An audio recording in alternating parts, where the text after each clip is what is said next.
General Bipin Rawat और उनकी पत्नी मधुलिका कल पंचतत्व में विलीन हो गए। उनकी दोनों बेटियों ने अपने पिता और मां को मुखाग्नि दी।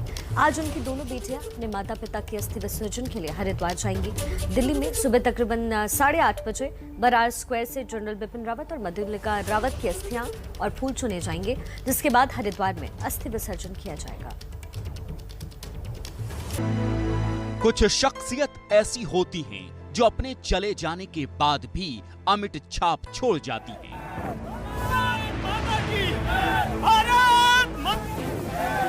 ऐसे ही थे जनरल बिपिन रावत और ऐसी ही थी उनकी शौर्य गाथा।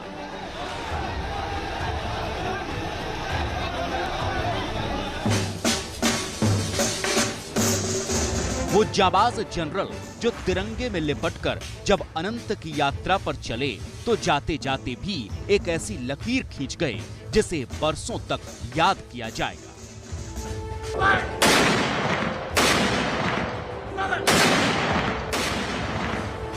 इस अंतिम सफर पर उनकी हमसफर उनकी पत्नी मधुलिका रावत भी उनके साथ थी।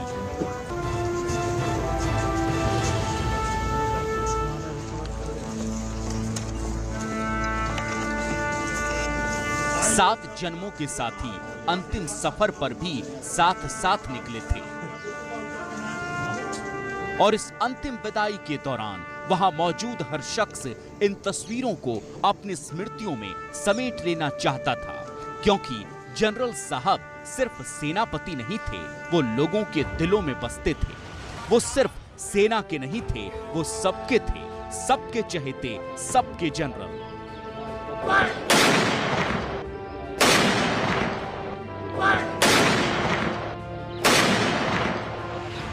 जनरल रावत हमारे दिलों में है, वो कभी नहीं मर सकते, कभी शहीद नहीं हो सकते, वो हमारे दिलों में है। बहुत दुख की बात है, हमारे सीडीएस साहब चले गए, अचानक चले गए, देश को अनाथ छोड़ गए, हमें बहुत दुख की बात है इसमें। भावुक हैं और इतना अच्छा लोग थे, ये इतने बड़े थे, सबके लिए काम करा इन्होंने। इनकी जो क्षति हुई है वो कभी भी इनकी पूर्ति नहीं हो सकती। उन्होंने जो हमारे इंडिया के साथ इतना सुरक्षित रखे हो हमें, उसकी पूर्ति को कभी नहीं भुलाया नहीं जा सकता, उनकी सेवा को।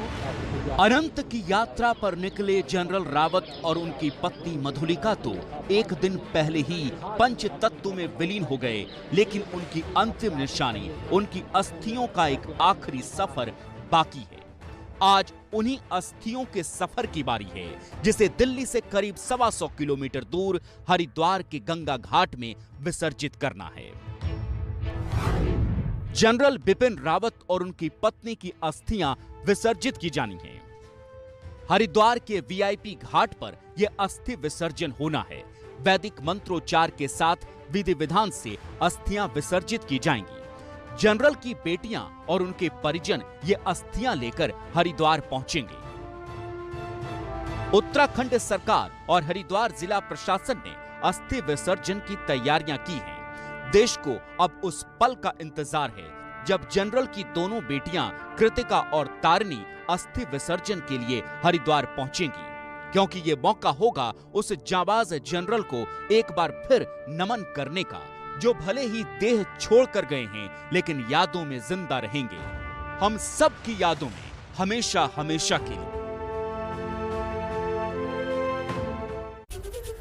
तो जनरल बिपिन रावत के साथ कुन्नूर हेलीकॉप्टर क्रैश में जिन लोगों ने अपनी जान गंवाई, उसमें आगरा के रहने वाले विंग कमांडर पृथ्वी सिंह भी थे। आज विंग कमांडर पृथ्वी सिंह का अंतिम संस्कार होना है और आगरा के लोगों में अपने इस बेटे को खो देने का गम साफ दिखाई दे रहा है।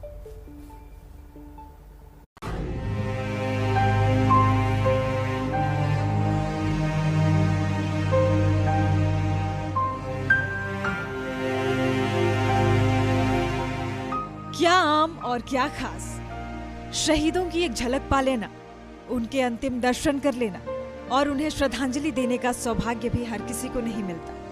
एक दिन पहले यूपी के मुख्यमंत्री योगी आदित्यनाथ जब विंग कमांडर पृथ्वी सिंह चौहान के घर पहुंचे तो उनकी आंखों में भी नमी थी। सीएम योगी ने इस वीर सपूत को श्रद्धा सुमन अर्पित किए। विंग कमांडर के परिजनों से मिलकर उन्हें ढांढस बंधाया। इंसान के चले जाने की कोई भरपाई नहीं हो सकती, लेकिन घर वालों को मुश्किलों का सामना न करना पड़े, इसलिए उनके परिजनों को 50 लाख की आर्थिक सहायता और एक सदस्य को नौकरी देने का ऐलान किया। राज्य सरकार शहीद परिवार के साथ में है।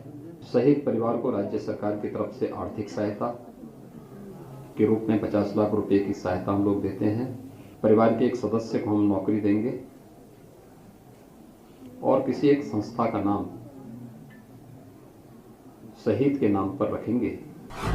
आज आगरा में विंग कमांडर पृथ्वी सिंह का अंतिम संस्कार होगा। राजकीय सम्मान के साथ उनका अंतिम संस्कार किया जाएगा। फौजी कभी मरा नहीं करते हैं, फौजी शहीद हुआ करते हैं और हमें गर्व है हमारे भारत माता के लिए हमारा फौजी शहीद हुआ। हम सब पृथ्वी सिंह बनना चाहेंगे, जो उन्होंने जो देश की गाथा जान दी है वैसे हम भी देश में बदलाव होना चाहते हैं। तमिलनाडु के कुन्नूर में हुए हेलीकॉप्टर क्रैश में विंग कमांडर पृथ्वी सिंह चौहान ने भी अपने प्राण गंवा दिए थे। जून 2002 में एक हेलीकॉप्टर पायलट के रूप में उन्हें भारतीय वायुसेना में शामिल किया गया था। विंग कमांडर पृथ्वी सिंह चौहान को भारतीय वायुसेना के सबसे अच्छे पायलटों में से एक माना जाता था। 42 साल के विंग कमांडर पृथ्वी सिंह चौहान के यूं इस तरह अचानक चले जाने से सिर्फ उनके परिवार की आंखों में आंसू नहीं है, बल्कि आगरा की सड़कों, आगरा की गलियों में भी शोक की लहर है।